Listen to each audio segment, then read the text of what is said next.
Hi, it's Dwyer, gamblersadvisory.com, a free site, bettingangle.us, a free site. Today is September the 6th, 2022. Remember, the opinion you should follow should be your own. Just consider this video to be a second opinion from a complete stranger online. Now, you had a major fight, and I mean major, in the heavyweight division this last weekend. Andy Ruiz against Luis Ortiz. Now, the fight is more important than the public is admitting, because in my opinion, Alexander Usyk is looking at retirement. He only wants to fight two guys, right? Tyson Fury, and if he can't get the Fury fight, he'll pivot to fight Deontay Wilder. I believe those are the only two guys he's interested in fighting. He's not interested in fighting anyone else. Understand, he has financial security. Understand, he's in his mid-30s. Understand, he's an unbeaten fighter for legacy purposes, right? How he's going to be viewed long-term. There's less risk involved for him in terms of fighting fighters who have either been the heavyweight champ for 5 years, like Deontay Wilder was, or who have been the lineal for even longer than that, right, as Tyson Fury is. Alexander Usyk at this point in his career can't fight a guy who isn't viewed as one of the iconic fighters of this heavyweight division's era, right? So just understand, I believe we're going to start to see the heavyweight title being vacated. I think we're going to start to see fighters picking opponents over titles. Understand, the guys at the top of the heavyweight division are in their 30s, right? By the way, both of these guys are over 30, Ruiz and Ortiz. So if we're thinking about the heavyweight division 18 months from now, after the smoke clears, you need to look outside, in my opinion, of Usyk, of Wilder, and of Fury, right? Those guys, you know, let's just say Fury wants you to believe that he was retired. Now, he's coming back. His people are negotiating with Usyk, right? I believe there's a lot of smoke out there. Fury can talk about wanting to fight Derek Chisora a third time, right? But you and I understand that Fury has 1 foot outside the sport, right? He's on the verge of leaving. Usyk wants to make a splash, wants to beat the best at heavyweight, then wants to move on with his life. There's little to gain by fighting up-and-comers at this point. So we need to look at fights like this one, the Ruiz-Ortiz fight, to figure out the future of the heavyweight division. Now, let me just say, I personally did not think this fight would go the distance, and it did, right? I lost on this fight. I thought Andy Ruiz would win. He did, but I had the under 10.5 rounds, and Luis Ortiz got off the canvas multiple times and made this fight very close. We'll talk about that, right? Some will argue he made this fight more than close, right? Let me applaud BoxingScene.com right here. They were scoring the fight as it happened. Their final scorecard had Luis Ortiz up by a round. Understand, this was a very difficult fight, extremely difficult for Andy Ruiz, who had a problem getting inside, who actually showed you a back foot He lets Luis Ortiz control the pocket, something Andy normally does.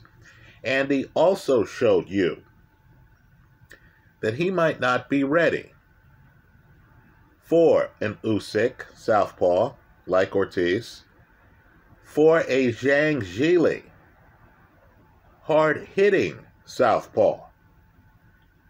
Right? Let's just say if I were advising Andy, I would tell him to be wary of southpaws, even Tyson Fury. If Tyson Fury were to fight Andy, I'm not sure if the fight would be competitive because Fury would be able to go southpaw, and Fury has length and better legs than Andy. Now, the punches of this fight were Andy's counter right hand. Folks, it's here trigger. Right? It's here trigger. And Luis Ortiz's jab. Now, the press is reporting the story of this fight as Andy getting 3 knockdowns. Now, keep in mind, I'm someone who was rooting for Andy. Right? I also had a taste of Luis Ortiz simply to win because I knew the line on Ortiz was ridiculous. Greater than a plus 300 at the time I placed my bets. But understand, the story here is a bit different. There are no 3 knockdowns. There are only actually 2. Right? The second alleged knockdown is actually a veteran move by Andy, where he puts his forearm on the back of Luis Ortiz's neck and pushes Ortiz down. The ref, who had a good night, made a mistake there. Right? He called that second knockdown a knockdown, and it wasn't. Now it matters because the second round should have been a 10-8, not a 10-7 round. Now let me just say, Andy not only has a lot of trouble, and it's a lot of trouble. Folks, Andy struggled in this fight. Andy not only has a lot of trouble with Ortiz's southpaw stance, but he has a lot of trouble with Ortiz's counterpunching ability. It killed his volume and had him on his back foot. Right? Let me just say that one of Ortiz's best punches in the entire fight happens at the end of the second round, a round in which Ortiz gets dropped. Right? Andy tries to jump in, gets hit with a bomb that shakes Andy. I believe that punch lingered in this fight for several rounds. In other words, Andy understood, as fast-handed as Andy was, he could not just randomly jump in the pocket on Ortiz. Right? Andy also could not figure out the angles. So, this is a revelation from the fight. Against a fast-handed opponent, it's Luis Ortiz, not Andy Ruiz. It's Luis Ortiz who wins the slow rounds. I want you to look at the scoring.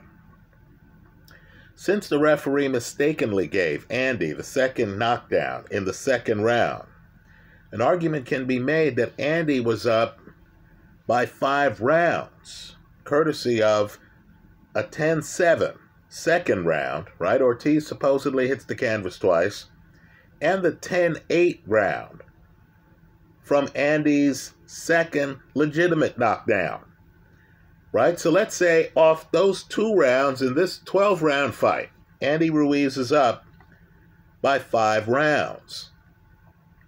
Now, you don't have to believe BoxingScene.com. You don't even have to believe people like me who are quietly scoring the fight and who realize that Ortiz is making this too close to call. I want you to think of the official scores. Andy, off his 2 best rounds, has a 5-round lead. The official scorecards don't give Andy a 5-round lead at the end of the fight. They believe Luis Ortiz wins the rest of the fight, right? In other words, does better than Andy over the other 10 rounds. Now, keep in mind, I thought Andy definitely won the 9th round and the 11th round. Right? The 9th round and the 11th round. If off the knockdown rounds, Andy has a 5-round lead. What that suggests is that Luis Ortiz swept the rest of the fight. Right? Again, look at the scorecards. Right? Look at the 9th and the 11th rounds. You'll say, okay, Andy won those. Sure, Andy gets knockdowns in 2 other rounds. Okay, great. Why are the scorecards this close? It's because Andy could not win any of the slow rounds. And that's very important. Because understand, it's the slow rounds that will determine many judges' scorecards. You show me a guy who can't outbox you, needs a knockdown, or needs to badly hurt you to win a round. Right? Anthony Joshua, for example. And I'll show you someone who Luis Ortiz would have a chance of beating. To the gamblers out there, understand, Ortiz's performance in this fight, where he supposedly is knocked down 3 times, should have you, and I know he's 43, should have you wondering how many people in the heavyweight division can actually beat him. I believe Ortiz, who's a southpaw, unlike Joshua, would give Alexander Usyk a tougher fight than Anthony Joshua could give him. Right? Ortiz is a little bit the opposite of Andy Ruiz. This was a well-matched fight. You look at Ortiz and you realize Ortiz is accustomed to fighting righties. You also understand that Ortiz has already survived, and that's the word, Charles Martin, another southpaw. Right? Ortiz against Zhang Zhili would be able to outbox Zhili. The major question in that fight would be whether Ortiz, who went down, got knocked down by Deontay Wilder multiple times in the first fight, and who got knocked down multiple times in the Charles Martin fight, and who got knocked down multiple times in the Andy Ruiz fight, has a chin problem at 43. Would Zhili connect? Right? Because Zhili is one of the most blessed punchers in the heavyweight division. But make no mistake, all of these young guys, right, with the exception of Ergovic, I would take Ortiz in a second over Tony Yoka, the Olympic gold medalist. I would take Ortiz over Big Baby Anderson. Right? Ortiz showed you that Andy Ruiz, who has faster hand speed than the guys I've just mentioned. Right? Yoka, Anderson, right? Those are young guys at heavyweight. Understand that Ortiz has just shown you that when it comes to a tactical round, where no one gets badly buzzed, is holding on or knocked down, that he's elite. Against Andy Ruiz, Andy honestly looked lost against the southpaw. Looked lost. Against fast-handed Andy Ruiz, who has a hair trigger right hand, right? You don't have time to think when Andy's throwing that chopping counter right hand, right? Dropped Ortiz. But understand, short of that, Ortiz was outboxing him methodically. Let me say, too, this fight was in L.A. in front of an Andy Ruiz crowd.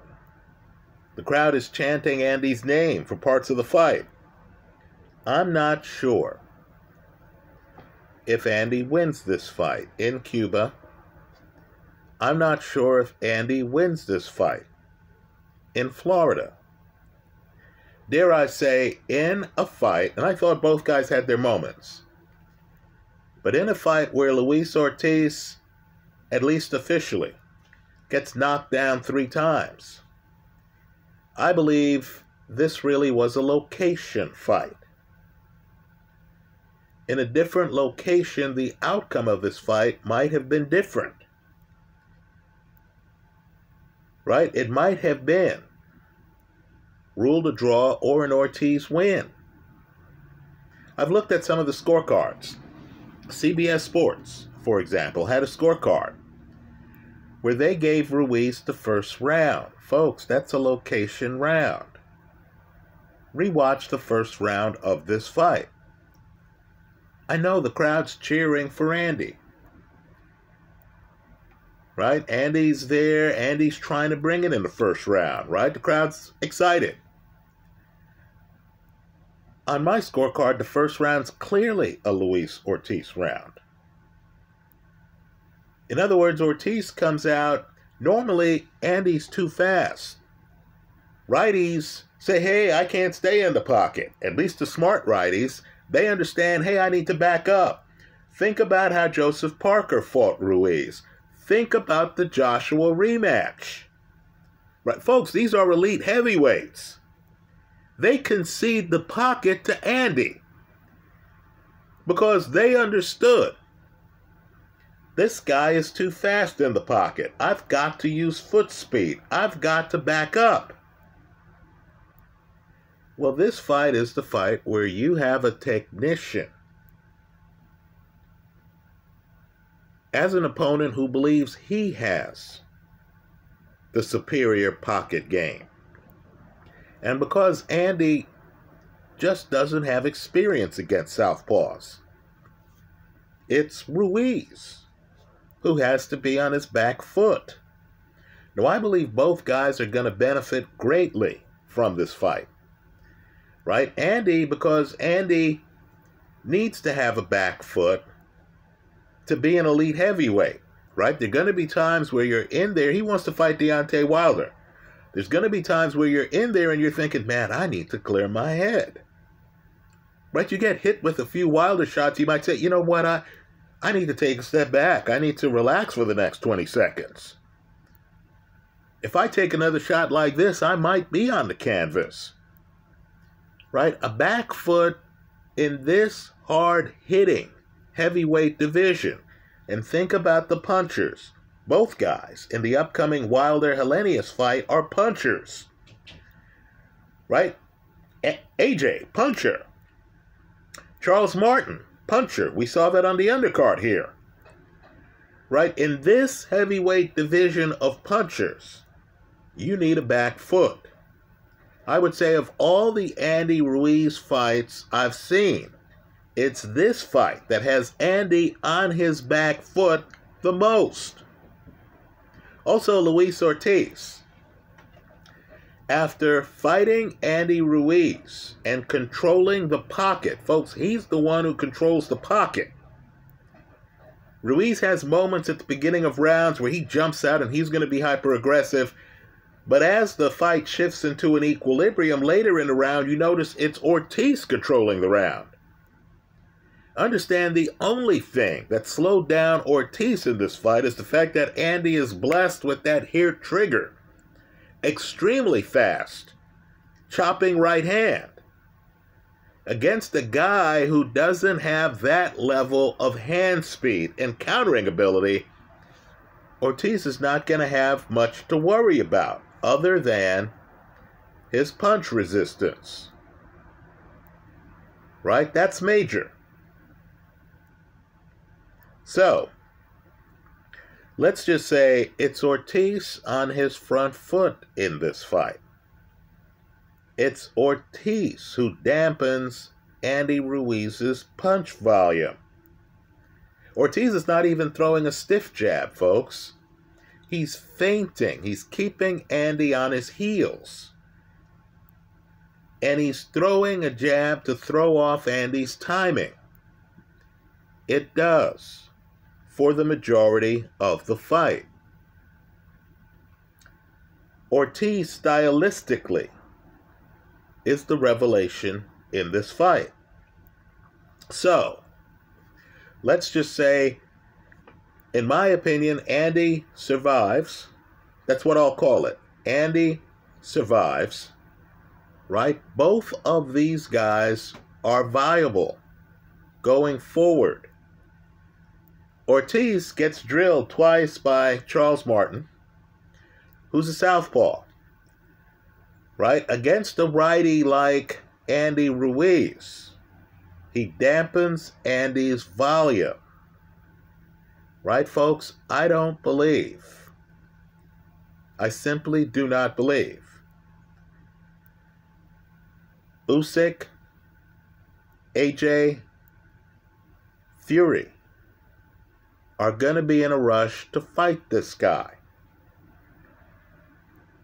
Right? I just don't believe someone who doesn't have a lot of experience against southpaws is going to be in a rush to fight this guy. Right? He is this generation's version of George Foreman. He's a guy in his 40s who is a major threat, just like Andy Ruiz is, to those ranked above him. Right? I would take Luis Ortiz today over Dillian Whyte. Understand, Ortiz, a southpaw, should be able to neutralize righty Dillian Whyte's jab. Since Dillian Whyte wants to be in the pocket, he views himself as a body puncher, he would be trying to set up shop where Luis Ortiz is most comfortable. Understand, Ortiz, against the fastest hands in the heavyweight division, was the one on his front foot. What happens when he fights a righty like a Dillian Whyte who doesn't have Ruiz's hand speed and who won't be able to land his jab with any kind of regularity because southpaw Luis Ortiz knows how to take advantage of angles as a southpaw? Right? So this fight should be a wake-up call for the rest of the heavyweight division. Right? Andy Ruiz got his hand raised at the end of this fight. There really are no losers. Politically, it would have been difficult to score this fight against Andy Ruiz when Ruiz officially got 3 knockdowns and the fight was in his backyard. Just understand there are some, right, BoxingScene.com, who saw this fight the way I did. Right? This was one of those fights where at the end of the fight I thought, Andy likely has won the fight on the scorecards. But had they given this fight a draw or given it to Luis Ortiz, in my opinion, that outcome also would have been credible. Right? It's a must-watch fight. I'm guessing there are many managers in boxing right now who, going into this fight, may have thought, well, Andy got dropped by Chris Arreola. Right? Luis Ortiz got dropped twice by Charles Martin. Maybe I should have my young lion in their den for his next fight. Right? My young lion needs a name on his resume. These guys are names. Andy was the heavyweight champ at one point. Beat Joshua before Usyk beat Joshua. Right? Luis Ortiz had only lost to one man going into this. I'm guessing today those boxing managers understand my fighter won't be able to handle Andy's here trigger counter right hand. And my fighter is simply not ready for a southpaw on the level of Luis Ortiz. Right? It's up to boxing fans to demand that Ruiz and Ortiz not be avoided by the rest of the division. That's how I see it. Let me hear from you. If you have a different take, I thought the fight was razor close. If you have a different take, if you believe that Andy actually won the slow rounds. Won more than the rounds where he gets a knockdown and the 9th and 11th rounds. Tell us about it in the comment section of this YouTube video. Thanks for stopping by.